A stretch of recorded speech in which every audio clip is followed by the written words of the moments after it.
మీ గోదావరి జిల్లాలో కూటమి గురించి ఏమంటున్నారు? కూటమి ఏముందండి, కూటమి అనేది లేకుండా ఉంటే మొత్తం అన్ని స్థానాలు జగన్ గారివే అవ్వేవి. ప్రతిదీ కూడా మోసపూరితమైన గెలుపుని గెలిచి మోసపూరితమైన పరిపాలన చేస్తూ ఉన్నారు. అతి తొందరలోనే మన ప్రభుత్వం వస్తుంది. దానికి తగ్గట్టుగా ప్రతి ఒక్కరు కూడా సిద్ధపాటు కలిగి ఉన్నారు.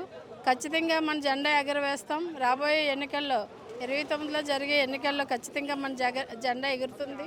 అప్పటి వరకు కూడా ప్రతి ఒక్కరు కూడా వేచి చూస్తున్నారు. వాళ్ళు తొందరపడారని మనం తొందరపడకూడదు అనేది జగన్ గారి కాన్సెప్టు.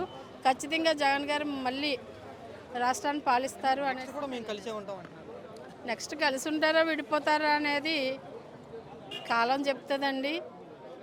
జనాల్లో ఇప్పటికే వ్యతిరేకత వచ్చేసింది.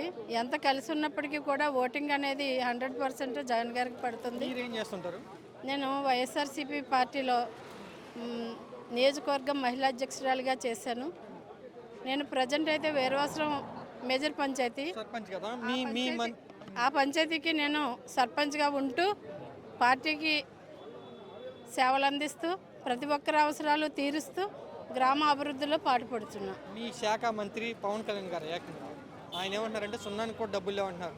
మరేమో జీతాలు ఇవ్వట్లేదని వార్తలు వస్తున్నాయి. నిజమేనా? మీకు జీతాలు ఇవ్వట్లేదు? ఆయన జీతాలు ఎవరు బోర్డుల మీద ఉన్న లోగోలను పీకేస్తారు.